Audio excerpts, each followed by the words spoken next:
Hello, my name is Jeremy. I'm with Faithful Guardian Training Center, and today we're going to be talking about chest trauma. So I'm going to take a moment and I'm going to talk specifically about pneumothoraxes and tension pneumothoraxes. So a pneumothorax is literally air in the thoracic cavity. It's going to build up in the pleural space, which is going to be outside of your lungs, but beneath your actual chest wall.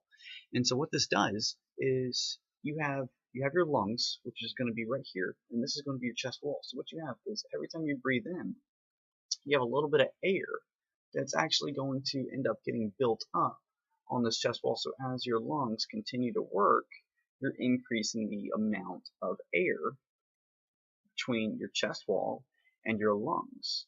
And so what this is doing, this is increasing your dead space, because a lung that is getting compressed, it's not able to participate in gas exchange as well as the other lung is while it's not getting compressed.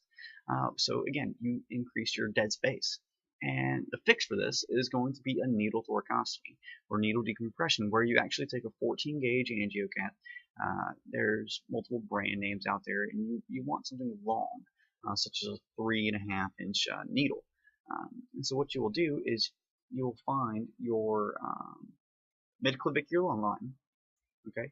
And so you have left and you have right, or you have your left and you have your right. So if you are wanting to do a needle decompression over here on the right side because you are suspecting a pneumothorax, you would go to the second and third ribs, and you would go into the second intercostal space, midclavicular.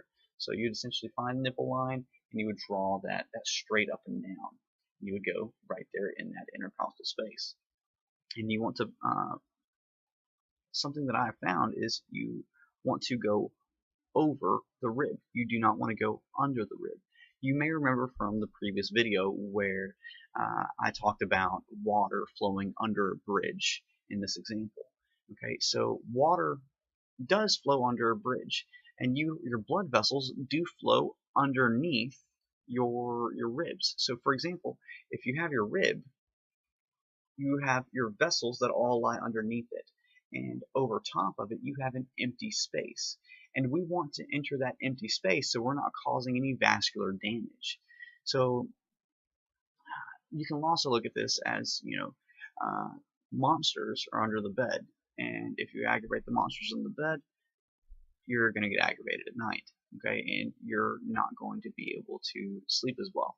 So if you stay on top of the bed, you don't get aggravated, the monsters don't bother you, which means that your patient's not going to decrease in their blood volume.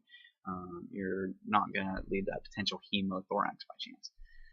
So building on the pneumothorax, we actually have the tension pneumothorax.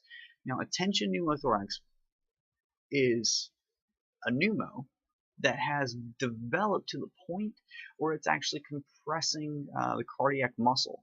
Okay, and so again, what you're going to see is you're going to see JVD, or jugular vein distension. Okay, and so what this is you're actually going to be able to see their jugular veins build up. Okay, and what this indicates is that there is a blockage somewhere downstream that is preventing blood from returning to your heart. Okay, and again, this right here is jugular vein distension. Okay, so you have a decreased the amount of blood that's able to return to the heart. Okay, the reason that this works in the tension pneumo is because it actually is going to compress the vena cava, and if it compresses the vena cava, you're actually going to decrease your preload. Okay, and you increase your central venous pressure. Okay, and your central venous pressure is what you have right there in the vena cava. Okay, and so with that pressure being increased, you have a backup of blood flow, and you're also going to see this in patients who have right-sided heart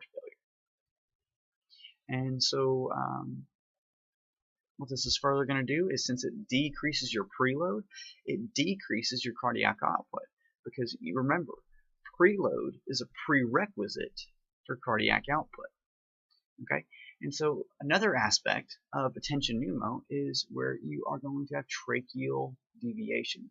So for example, right now my trachea would be midline. If I were to push my trachea over to the left, okay, so you have the midline, it is no longer midline, it is favoring my left hand side. What that means is that I have air building up in my thoracic cavity that is shifted my entire airway anatomy over to a side where there's not air building up, right? And so again, the fix for that is going to be that needle thoracostomy. Okay. The second place to perform a needle thoracostomy that's not midclavicular is going to be mid-axillary. Okay. And that mid-axillary, you want to go in that fifth and sixth, find that fifth and sixth rib and go in that fifth intercostal space. And again, you want to take your needle, find your rib, and go over your rib. Okay, because we do not want to go under, because then we agitate the monsters under the bed when we've disrupted the flow of the river that was underneath that bridge. Okay, and so what that's going to do is that needle, as soon as it punctures and you take your needle out, throw it in the shark container, you have this piece of plastic that's going to be stuck inside of your chest wall, and that's going to allow for air to be able to escape as that air continues to build up. Right? And so again, tension pneumothorax, absent lung sounds on the affected side, you're going to have JVD due to the increased central venous pressure, and which is going to cause a decrease in preload, which decreases your cardiac output, and you're also going to have a tracheal deviation in a tension pneumothorax. Right? And that's about tension pneumos and pneumos.